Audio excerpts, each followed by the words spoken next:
नमस्कार, जेके अपडेट में आपका स्वागत है। मैं हूं अश्विनी गुप्ता और मेरे साथ यहां स्टूडियो में मौजूद हैं वरिष्ठ पत्रकार, जो कि अब पत्रकार तो नहीं कहेंगे, अब तो ये सक्रिय राजनीति का हिस्सा हैं। पहले आम आदमी पार्टी में थे और आजकल ये कांग्रेस पार्टी में हैं और कांग्रेस के वरिष्ठ नेता के रूप में कार्य भी कर रहे हैं। बहुत से वीडियोज़ में आपने देखा भी होगा कि इन दिनों ये विजयपुर कॉन्स्टिट्यूंसी में बड़ी तेज़ी के साथ जो है अपने प्रचार प्रसार में जुटे हुए हैं, पार्टी के प्रचार प्रसार में जुटे हुए हैं।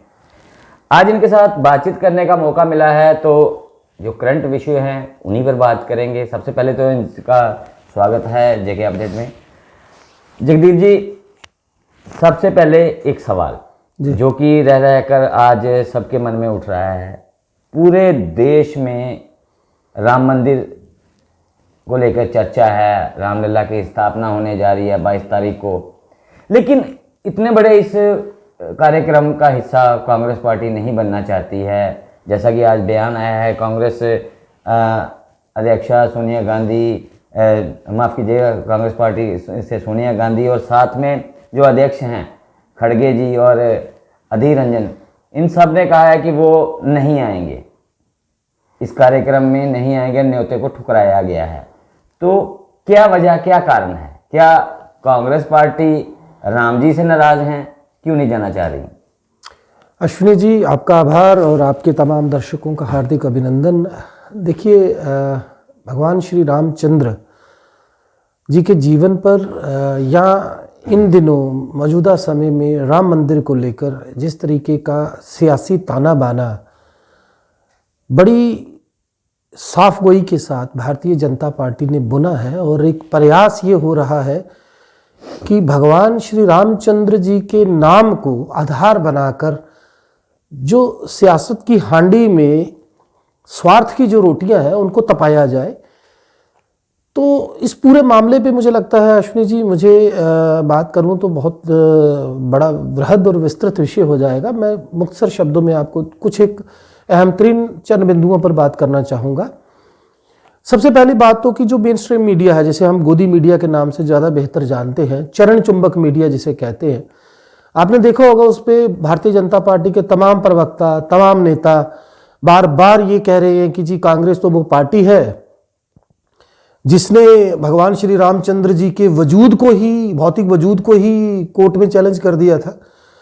तो मैं यहीं से शुरुआत करूंगा ताकि ये तमाम तरह का जो झूठ परोसा जा रहा है इस देश की जनता को, उसमें कुछ तो लोगों तक सच पहुंचे।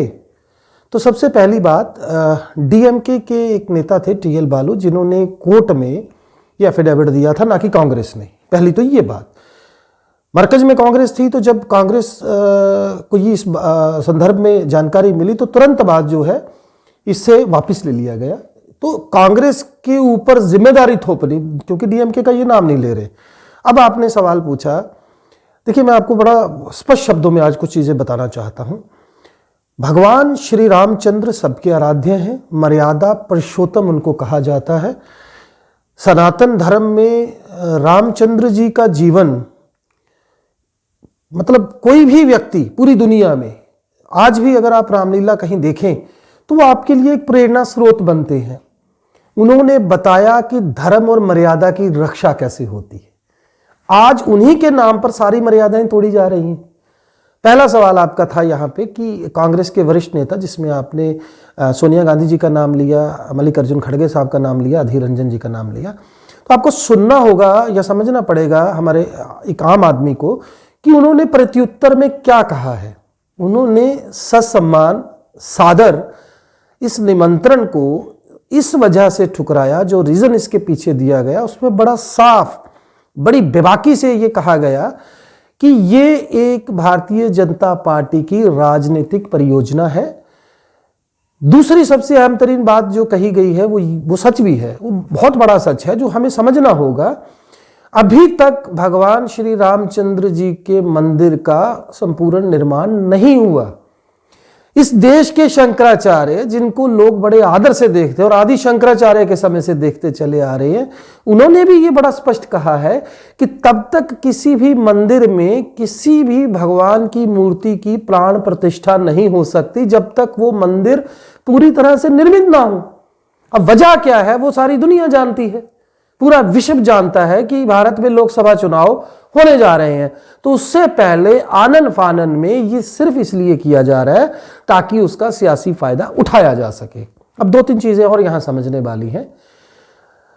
अदानी साहब जो इनके परम मित्र गिने जाते हैं, भारतीय जनता पार्टी के साथ जिनके बहुत मधुर संबंध हैं, आला नेताओं से सब जानते हैं, मैं बड़े साहब की बात कर रहा हूं, उसके साथ साथ अंबानी साहब, तो ये तमाम लोग जो हैं इनको न्योता है।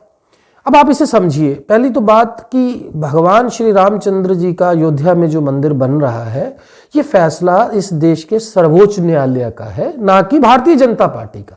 पहले तो ये समझ ले। तब भी कांग्रेस ने कहा था, आज भी हम कह रहे हैं कि जो भी अदालत फैसला लेगी वो हमें मान्य है, इस देश को मान्य है। यहां तक कि उन पार्टीज को, वाम दल जिनकी ये बात करते हैं, जिन पे बहुत सारे ये आरोप मढ़ते हैं, उन्होंने भी ये कहा था कि जो फैसला सर्वोच्च न्यायालय करेगा वो हमें मान्य है। तो उसका श्रेय लेने की कोशिश जो है वो भारतीय जनता पार्टी कर रही है। और दूसरी बात देखिए, जो इन्होंने आमंत्रण पत्र बनाया है उसमें पहला फोटो, जैसा कि स्वाभाविक था, हमने देखा हमारे माननीय प्रधानमंत्री नरेंद्र मोदी जी जब मंगलयान हमारा पहुंचा तो विदेश से क्रेडिट लेने के लिए वहीं से वो जुड़ गए। असल में वो क्रेडिट किसका था? उन वैज्ञानिकों का जिनको समय पर कभी वेतन भी नहीं मिल पा रहा था। तो उसमें भी एक चीज तो हो रहा है। अब देखिए, परिवार का ही हिस्सा है वैज्ञानिक भी। अगर ये हम देखें, ये बात आपने की है, तो चाहे वो इसरो है, वो संस्था अगर देखे जाए तो भारत की संस्था है। अब भारत के प्रधानमंत्री होने के नाते इतना तो उनका सम्मान बनता ही है कि वो एक परिवार के अगर किसी विंग का, किसी सदस्य का अगर कोई मोराल कहीं पे ऊंचा होता तो उसको वो बधाई देने वहां जुटे। तो इसमें बुराई क्या है? मैं जवाब देता हूं। देखिए, पहला मैंने इसे बुराई नहीं कहा, मैंने सिर्फ बताया आपको कि विज्ञापन की जो होड़ है ना, भारतीय जनता पार्टी ने तो एक नई तरह की राजनीति इस देश के सामने रखी है। जमीन पे आप कुछ हो या नहीं वो अलग बात है, लेकिन आप दिखने चाहिए। अब मेरा सवाल ये है जनाब, मैंने बात की बीच में रह गई, कि वही वैज्ञानिक इस बात की नाराजगी जता रहे थे कि समय पर वेतन नहीं था, उनको इतना पैसा भी नहीं था, बहुत कम पैसे में, ये भी एक रिकॉर्ड है कि किस तरीके से इसरो ने इस परियोजना को पूरा किया।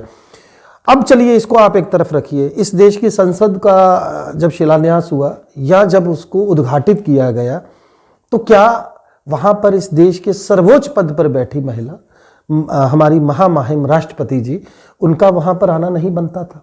इस देश ने सवाल पूछा है, कोई जवाब नहीं है। अब ये जो आमंत्रण पत्र जिसकी मैं बात कर रहा हूं, उसमें पहली फोटो जो है स्वाभाविक तौर पर बड़े साहब की है, उनके साथ भागवत जी हैं, तदोपरांत यूपी के मुख्यमंत्री और बाकी लोग हैं। तो देखिए, दो चीजें बड़ी साफ हैं। सुप्रीम कोर्ट ने जब ये फैसला दिया था तो तब ये भी कहा गया था कि जो ट्रस्ट बनेगा, ये ट्रस्ट को देखना है कि कैसा इस समुच्चे काम को, निर्माण को कैसे अंजाम तक पहुंचाना है। लेकिन आज कहीं ट्रस्ट दिख नहीं रहा। आज तो ये ऐसा लग रहा है कि ये इवेंट मैनेजमेंट जो है ये आरएसएस कर रही है, और कर रही है। आरएसएस के हजारों सैकड़ों कार्यकर्ता जो घर घर पहुंचकर इसका क्रेडिट लेने की कोशिश कर रहे हैं। राम मंदिर तो अगर हम कहें भारत का एक बहुत बड़ा मुद्दा रहा, आज से नहीं, ये दशकों से एक मुद्दा रहा है। और आज अगर राम मंदिर बन रहा है और प्राण प्रतिष्ठा हो रही है रामलला की वहां पर, तो उसका क्रेडिट कहीं ना कहीं यूपी सरकार तो लेगी ही। यूपी में अगर कहें तो भाजपा की ही सरकार है, तो इसमें बुराई क्या है? सभी सरकारें लेती रही। मैं बिल्कुल बताना चाहता। देखिए, बहुत सारी चीजों पे भ्रम है। जैसे मैंने पहले बोला कि ये आरोप लगा रहे हैं कांग्रेस पे, जी आपने एफिडेविट दिया, झूठ है।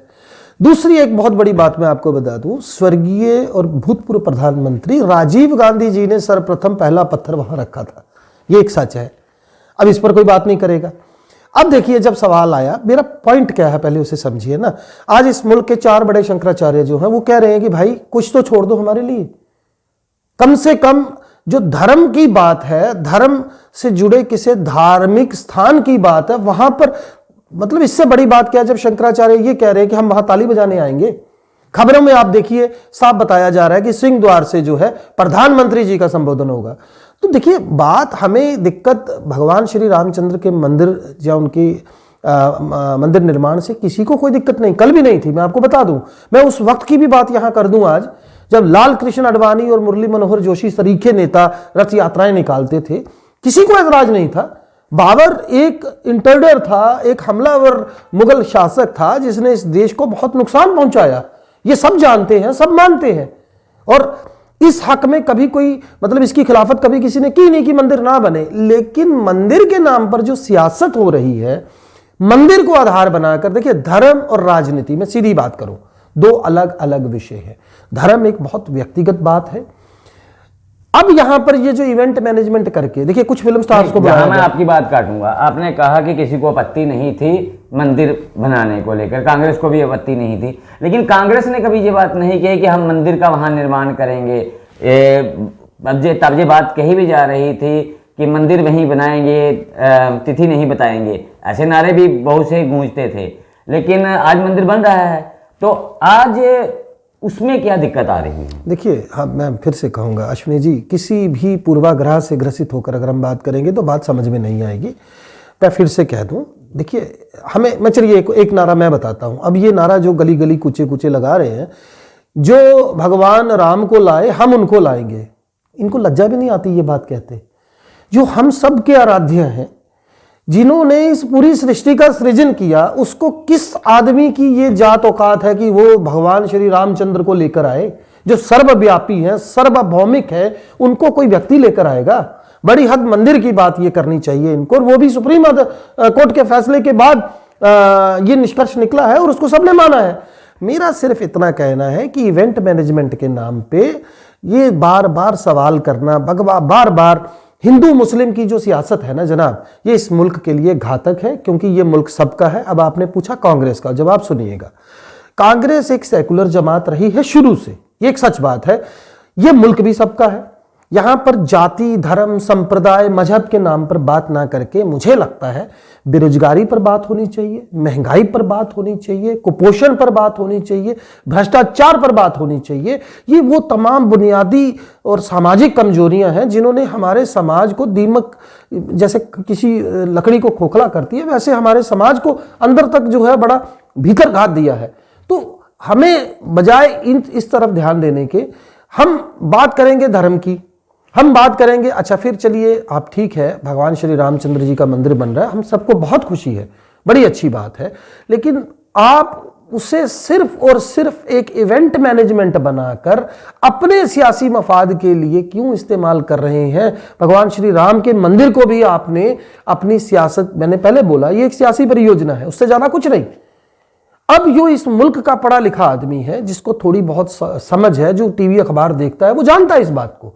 लेकिन देखिए, कुछ लोग जो धर्म के नाम पर बहकाए जा सकते हैं, उनको शायद ये लगना शुरू हो गया या लगेगा, क्योंकि जिस तरीके से ये आज मैं बता रहा हूं कि जैसे ये अप्रोच कर रहे हैं, तो इनका ये कहना है, मैं बड़े स्पष्ट शब्दों में आज एक चीज और बता दूं, यात्रा निकाली जा रही है। देखिए, मैं सिर्फ ये कहने की कोशिश कर रहा हूं, भगवान श्री रामचंद्र सबके आराध्य है। मतलब उनके जीवन को आप एक बार की देखिए जरा एक बार। एक बेटे की क्या धर्म होता है, एक पति का धर्म क्या होता है, एक भगवान के रूप में अगर हम उनको देखें तो उन्होंने किस तरीके से राक्षसों का समूल नाश किया, अहंकार का नाश किया, कैसे उन्होंने भीलनी के जूठे बेर खाए, उनका और वो जो नाबिक उनको लेकर गया, उनका जो आपस का संवाद, आप उसको पढ़कर देखिए। भगवान श्री रामचंद्र के जीवन का हर पहलू प्रेरणा स्रोत है, ये एक बड़ी स्पष्ट बात है, पारे की मानित साफ है। लेकिन आपने भगवान श्री रामचंद्र के नाम पर जब सियासत शुरू की, तो आप ये बताने की कोशिश कर रहे हैं कि जब से भारतीय जनता पार्टी भगवान श्री रामचंद्र जी के मंदिर पर बात कर रही है, तभी से वो हमारे राज्य हैं क्या? ये तो आदिकाल से उन्हें भगवान मानता है ये देश, वो है भगवान। और फिर ये बार बार आरोप भी ऐसे मरते हैं जिनका कोई सिर पैर होता नहीं। देखिए, अगर भाजपा के ये मुद्दे थे, भाजपा लगातार पिछले कई दशकों से ये कहती आ रही थी जम्मू कश्मीर धारा 370 हो, तब ये कहते थे, बीजेपी का ही ये कहता कि हम इसको हटा के रहेंगे। राम मंदिर निर्माण की बात है तो भाजपा ही कहती रही है, जहां आरएसएस कहते रहे कि हम राम मंदिर का निर्माण करके रहेंगे। तो आज अगर ये सब चीजें हो रही हैं तो उनका श्रेय लेने में, अगर वो श्रेय ले भी रहे हैं तो उसमें बुराई भी नहीं है। देखिए, मैं फिर से कह दूं, हमने जो उत्तर दिया है वो बड़ा साफ है। भगवान श्री रामचंद्र जी का मंदिर निर्माण अभी पूरा नहीं हुआ। इस देश के शंकराचार्य, जो बड़े संतों में गिने जाते हैं, जब उन्होंने ये कह दिया कि प्राण प्रतिष्ठा तब तक समुचित नहीं है जब तक कि मंदिर का निर्माण पूरा ना हो, तो क्या शंकराचार्य जी इस समारोह में नहीं आएंगे? उन्होंने तो साफ कह दिया, क्या करने आएंगे? ताली बजाने आएंगे? क्या करने आएंगे? उन्होंने बोला है ना। क्या जवाब है भारतीय जनता पार्टी के पास? और दूसरी बात, अभी आपने धारा 370 की बात की। देखिए, ये बड़े सारे भ्रम जाल जो है ना, इंद्रजाल जो है भारतीय जनता पार्टी का, इसे तोड़ना पड़ेगा। आम आदमी तक हम पहुंच बना रहे हैं गली गली गांव गांव चौक चबच्चे हम जा रहे हैं, हम लोगों को बता रहे हैं। अब धारा 370 की आप बात करते हैं, आप इसके इतिहास में चले जाइए, मैं 2 मिनट में ये बात पूरी करूंगा। देखिए, आप शायद सुनकर मतलब you will be quite surprised and stunned while hearing it that if we will see the constitution of this country you won't be able to find anywhere 35A। It's not in the constitution. मतलब 35 ए हमारे संविधान में ही नहीं है। उसको सन 1964 के presidential order में रखा गया। क्यों रखा गया? जब इस मुल्क का एकीकरण हो रहा था, फिर चाहे जम्मू कश्मीर था, राजस्थान था, हैदराबाद था या मैसूर था, ये बड़े राज्य थे और इन राज्यों के पास अपनी सेनाएं थी, अपना बहुत बड़ा एक इनका मतलब भौतिक ढांचा था। ये नहीं आना चाहते थे मुल्क के साथ। ये तो सलाम है पटेल साहब को, जिन्होंने नेहरू जी के साथ मिलकर 535 रियासतों को जोड़ा। और जब पटेल साहब 1950 में चले गए तो उसके बाद ये नेहरू जी थे, जिन्होंने नागालैंड जैसे ऐसी कौम को जो मरने और मारने के लिए तैयार थी, तो ट्रांजिशनल और टेम्परेरी जो हमारा इसका आर्टिकल 370 है, उसके साथ स्पेशल स्टेटस जोड़ के उनको हमारे साथ जोड़ा। फिर धीरे धीरे उस 1964 के आदेश में परिवर्तन हुए, जो नेहरू जी के वक्त में हुए, शास्त्री जी के वक्त में हुए, तदोपरांत स्वर्गीय श्रीमती इंदिरा गांधी जी के वक्त में हुए। वजीर आजम हटाया गया, सदर रियासत हटाया गया, इलेक्शन कमीशन की पावर्स को कम किया गया। अप टू 38 देख लीजिए आप। भगवान हमारे संविधान का भाग 7, 8 और 9, इन तीनों को जब आप स्टडी करेंगे तो आपको एक भाग दिखेगा ही नहीं, जो है ही नहीं संविधान में।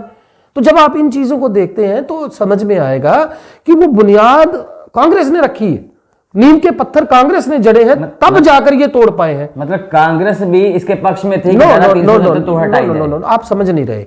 कांग्रेस को उस वक्त नेहरू जी के और पटेल साहब के समय में देश को एकजुट करना था, जो उन्होंने किया, जो बहुत बड़ा काम था।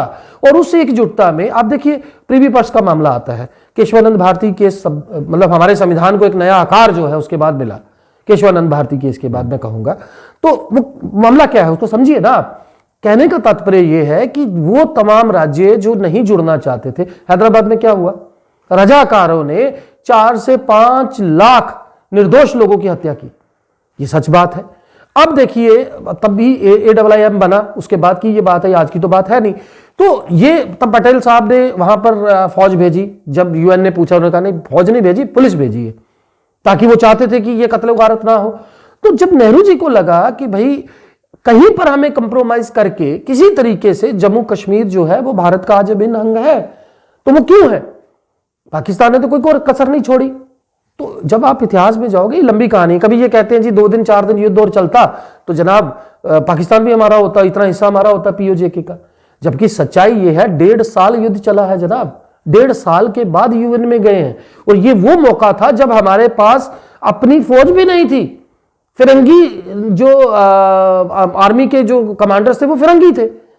तो यह जब हम परिस्थितियों को सबको अवलोकन करते हैं, बड़ी गहराई से मनन करते हैं, फिर समझ में आता है कि वास्तु स्थिति क्या थी। लेकिन भारतीय जनता पार्टी को एक घुट्टी पिला दी जाती है, इनके नेताओं को, प्रवक्ताओं को। जहां जाओ कोई बात आए, आप नेहरू जी का नाम ले दीजिए, बस नेहरू जी पे ठीकरा फोड़ दीजिए। जबकि सच्चाई यह है कि नेहरू जी और पटेल साहब, लक्षद्वीप आज हमारा हिस्सा नहीं होता जनाब। आपने अभी कुछ देर पहले कहा कि कांग्रेस घर घर जा रही है, अप्रोच बना रही है। कहीं ये अप्रोच बनाने में ज्यादा वक्त तो नहीं लग गया कांग्रेस को? क्योंकि आज अगर देखा जाए तो कांग्रेस के पास जमीनी स्तर पे कार्यकर्ता दिखाई नहीं देते हैं, गली मोहल्लों में कांग्रेस के कार्यकर्ता ढूंढे से भी दिखाई नहीं देते हैं। आज हर तरफ भाजपा के कार्यकर्ता नजर आते हैं। तो क्या ये कांग्रेस की खामियां नहीं थी? देखिए, मैं जहाँ तक समझता हूँ कांग्रेस के तमाम नेता कार्यकर्ता बड़ी ईमानदारी, बड़ी शिद्दत, बड़ी कर्तव्य निष्ठा के साथ काम कर रहे हैं। मैं व्यक्तिगत तौर पे आपको बताऊँ, हम लोग जो चुनाव प्रचार कर रहे हैं, तो हम जिस इलाके, जिस मोहल्ले, जिस गली में जाते हैं, पूरी टीम जाती है। और जब लोगों के बीच जाते हैं तो हैरत होती है। उनके छोटे छोटे मसले मसाइल हैं, नाली का है, गली का है, सड़क का है, बिजली का है, पानी का है। कल का मैं आपको उदाहरण देता हूं, हमें एक विधवा बहन मिली है जिसने हमें एक वो लिस्ट दिखाई इंदिरा आवास योजना की, जिसमें उसका नाम था, बावजूद उसके उसको काट दिया गया। तो लोगों के ये मसले मिसाइल हैं। फिर वो बता रही है कि मेरे घर में मीटर लगा दिया गया, जबकि मैं इस काबिल भी नहीं हूं कि मेरे घर पे छत भी नहीं है सलीके से, और मेरे घर में बिजली का स्मार्ट मीटर ठोक दिया गया। तो कहने का तात्पर्य ये है, ये बिल्कुल एक मतलब दिग्भ्रमित करने वाली बात है। कांग्रेस का जो ग्रास रूट लेवल वर्कर है वो बिल्कुल लोगों के बीच जा रहा है, बड़ी ईमानदारी से जा रहा है, लोगों तक पहुंच बनाई जा रही है। और आज से नहीं, ये बहुत पहले से हम लोग जुटे हुए हैं और डटे हुए हैं मैदान में, और उसी का ये नतीजा है। जब हम लोगों के पास जाते हैं, तभी मैं पा रहा हूं आपको, ये मेरे व्यक्तिगत अनुभव भी है। जब लोगों के बीच जाते हैं और लोगों की वो जागरूकता का वो स्तर देखते हैं, लोग समझ रहे हैं इस बात को कि जब इनसे हम बात करते हैं महंगाई की तो ये पाकिस्तान की बात कर लेते हैं, जब इनसे बेरोजगारी की बात करते हैं तो ये राम मंदिर की बात करते हैं। लेकिन देखिए, भूखे पेट भजन नहीं होता। आज इस मुल्क का आम आदमी, दिहाड़ीदार, छोटा दुकानदार, एक गरीब मिडिल क्लास आदमी, वो जूझ रहा है 2 जून की रोटी के जुगाड़ के लिए। लेबर लॉ यहां पर लागू नहीं है। 12-12 घंटे काम करवाया जाता है, 7 से 8 हज़ार रुपया, 10 हज़ार रुपया लोगों को मिलता है। किसी की जान चली जाए ऑन ड्यूटी काम करते हुए किसी कारखाने में, तो उसकी शव के पास जो है वो कंसर्न इंडस्ट्रियलिस्ट जो होता है वो आने की हिम्मत नहीं करता। तो मतलब आम आदमी परेशान है, हलकान है, बहुत बहुत इस वक्त वो ऐसी असमंजस की स्थिति में है कि उसको समझ नहीं आ रही कि आखिर वो करे तो करे क्या, क्योंकि चुनाव ये होने नहीं दे रहे। अगर भारतीय जनता पार्टी, मैं अश्विनी जी एक चीज आपसे पूछता हूं, मुझे लग रहा समय ज्यादा नहीं होगा, अंत में मैं पूछता हूं, आप ही से पूछता हूं, अगर भारतीय जनता पार्टी कहीं ग्राउंड पर होती तो निगम के चुनाव डेफर किए जाते? अभी कल आपने देखा पंचायती नुमाइंदों का कार्यकाल खत्म हो गया, उनके साथ साथ ब्लॉक डेवलपमेंट कॉर्पोरेशन जो काउंसिल्स थी उनका भी कार्यकाल खत्म हो गया। तो बताइए मुझे, जब यहां 9 साल से विधानसभा चुनाव नहीं हुए, बाकी तमाम तरह के जनप्रतिनिधि जो हैं आज वो उनका कार्यकाल जो है समाप्त हो गया, बावजूद उसके चुनाव की कोई बात नहीं। और यहां पे जो एलजी साहब बिठाए हैं, मैं फिर कहूंगा, अपना चुनाव वो खुद का हार के आए हैं कई लाख वोटों के अंतर से। यहां पर आकर वो कहते हैं जी यहां के तो लोग ही नहीं चाहते चुनाव हो। तो ये हालात बनाकर रखे हैं जम्मू कश्मीर के जनाब, कि आम आदमी जिस दिन उसे मौका मिला अपने लोकतांत्रिक अख्तियार का इस्तेमाल करने का, आप देखिएगा। हाल ही में चुनाव हुए हैं, लोगों को मौका मिला था, उसमें कांग्रेस का क्या हासिल हुआ आपने देख लिया? देखिए, उस पर भी मैं बता दूं, शायद यही बात है। देखिए, तभी तो कह रहा हूं कि जानकारी लोगों तक पहुंचती नहीं। कांग्रेस ने अपने 40% जो वोटर थे उनको प्रॉपरली मेंटेन किया। 10 लाख के करीब वोट ज्यादा लिए भारतीय जनता पार्टी से इन्हीं 3 इलेक्शंस में। और आप इससे पिछली पे चले जाइए, हिमाचल प्रदेश में कांग्रेस जीती, कर्नाटक में कांग्रेस जीती। वोट प्रतिशत को सीटों में कन्वर्ट देखिए, उसमें एक बड़ा सवाल ईवीएम कल भी था, आज भी है। इस देश की सर्वोच्च अदालत में यह मामला है। आज इस मुल्क का जो लोकतांत्रिक अख्तियार है एक आम आदमी का, उसकी बुनियाद में ईवीएम है। और ईवीएम को लेकर, उसकी क्रेडिबिलिटी को लेकर सवाल है। विपक्ष ये नहीं कह रहा कि आप जनाब ईवीएम हटा दीजिए, चलिए रहने दीजिए। 100% जो मिलान है वीवीपैट की पर्ची का, वो तो मांगा जा सकता है ना, वो तो राइट बनता है। आप मुझे बताइए, मध्य प्रदेश के चुनाव में बालाघाट के अंदर 4 दिन पहले वीडियो आता है, बैलेट बोर्ड जो है पहले निकाल लिया जाता है, फिर 15,000 रजिस्टर्ड कंप्लेंट्स जो है दर्ज होती हैं जनाब चुनाव आयोग की वेबसाइट पे, पोर्टल पे, फिर भी चुनाव आयोग जो है वो रिजल्ट निकाल देता है। तो ये चीजें सवाल खड़ा करती हैं जनाब। इन चीजों से पता लग रहा है, ये तमाम तरह की बातों से जब हम बात करते हैं तो इनका जवाब होता है जनाब, जब आप जीतते हो तो आप बोलते नहीं। देखिए, कांग्रेस या बाकी विपक्षी दल, इंडिया गठबंधन की मैं बात करूं, बड़ी ईमानदारी से इस मुद्दे को उठा रहा है। हम जीते या हारे, सवाल हमारी जीत या हार का नहीं है, या भारतीय जनता पार्टी की जीत या हार का नहीं है। सवाल हमारे एक आम नागरिक के लोकतांत्रिक अधिकार का है। अगर वो वोट देने जाए तो उसको यकीन हो कि जिसको उसने वोट दिया है वो वोट उसको मिला है। अगर वही उसको नहीं है तो आप क्या अपेक्षा इनसे कर सकते हैं? तो मेरा तो ये मानना है कि फैसला सुप्रीम कोर्ट में है, तो उम्मीद की जा सकती है कि देश की सर्वोच्च अदालत है और वही एक आखिरी उम्मीद बची है। हालांकि सुप्रीम कोर्ट के फैसलों को भी आपने देखा इन्होंने कैसे पलटा है, रातों रात फैसले पलट दिए जाते हैं। चाहे वो दिल्ली सरकार के अधिकारों की बात का मामला था, चाहे वो चुनाव आयुक्त को नियुक्त करने का मामला था, तो ये फैसले पलट दिए गए। अब सुप्रीम कोर्ट में एक बार फिर से रिव्यू पिटीशन लगाई गई है धारा 370 को लेकर, तो उससे क्या कोई उम्मीद है आपको? नहीं, मैं बड़ा साफ बता दूं आपको, ये भारतीय जनता पार्टी, जैसे आपने बोला, ये इनके मैनिफेस्टो में बड़ी देर से था, ये सच बात है। और इन्होंने जिसे एक दिन में नहीं किया, इसके लिए 2 से 2.5 साल का होमवर्क किया गया है। बड़े सिस्टमैटिक ढंग से पहले महामहिम राष्ट्रपति का उसमें अनुमति ली गई, दोनों सदनों में उसको प्रॉपरली जो एक कानूनन प्रक्रिया थी उसका पालन करके पास करवाया गया है। तो वो हटने की बात नहीं है। लेकिन देखिए, हासिल क्या हुआ, आज ये बात करते हैं, इनसे बात करो आप भाजपा के नेताओं से। अब मैं जल्दी बोलने की कोशिश कर रहा हूं ताकि समय का अभाव है। ये एम्स की बात करते हैं, इंजीनियरिंग कॉलेजेस की बात करते हैं, दुनिया भर की बात डेवलपमेंट तो हुई है इसमें। अरे तो सर मुझे बताइए ना जनाब, क्या डेवलपमेंट हुई है? एम्स के अंदर आप मुझे 10 आदमी दिखा दीजिए जो कहीं पदाधिकारी हमारे बैठे, सब लोग इन्होंने बाहर के लाए हैं। जितने ठेके, आप हैरत होगी आपको जान के, स्मार्ट मीटर्स के ठेके दिए गए, बिजली की तारों को डालने के ठेके दिए गए, खनन के लिए ठेके दिए गए, शराब ल्यूकर की दुकानों के ठेके दिए गए। 90% से लेकर 95% तक लोग बाहर के हैं। और आलम यह बना दिया कि यहां तक कि आईएएस ऑफिसर्स को डेपुटेशन पे लाया जा रहा है। हालत यह बना दी है, यहां के लोगों को दो ही तो अख्तियार थे, एक जमीन का, एक नौकरी का। आपने वो दोनों भी छीन लिए और रिजल्ट में क्या मिला? एक आम आदमी जो है वो, देखिए ना, आपके इस फैसले से आम आदमी को फायदा होना चाहिए था। ये ठीक है, 35 की जो इसके साथ टूटन हुई उससे फायदा जरूर हुआ है पश्चिमी पाकिस्तानी रिफ्यूजियों को, बाल्मीकियों को और गोरखों को, वो ठीक है। लेकिन बाकी उसको तो वैसे भी आंशिक रूप से भी आप तोड़ सकते थे ताकि उनको उनके हक मिल जाए, लेकिन जो हमारे जेन्युइनली जो हक हमारे बनते थे वो हमारे पास रहे। क्योंकि ये जम्मू कश्मीर का इतिहास है, सबसे एक अलग तरीके से ये भारत के साथ इसका एकीकरण हुआ है, ये तो सच बात है। जो विलय हुआ है तो वो भी आपने छीन लिए। फिर आप जबरन, आप मुझे एक आखिर में बात पूछता हूं, जब धारा 370 5 अगस्त 2019 को टूटी थी, ताली भी बजी, थाली भी बजी। अब जब सुप्रीम कोर्ट का फैसला आया, आप मुझे बताइए कितनी थालियां बजी हैं, कितनी तालियां बजी हैं? इनके खुद के नेता जो भारतीय जनता पार्टी के, वो सेलिब्रेशन के लिए बाहर नहीं आए। सच्चाई यही है कि लोगों को समझ में आ गया, ये जो जम्मू और कश्मीर के बीच की खाई को इन्होंने गहरा किया है, खित्तेवाद की राजनीति दिखाकर, हिंदू मुस्लिम की राजनीति करके, वो अब लोगों को समझ आना शुरू हुआ है कि नुकसान तो हमारा हुआ है। अभी एक फैसला आज से एक हफ्ता पहले कोर्ट देता है, एक आदमी ने अपनी जमीन दी एक डिपार्टमेंट को, बदले में नौकरी मांगी।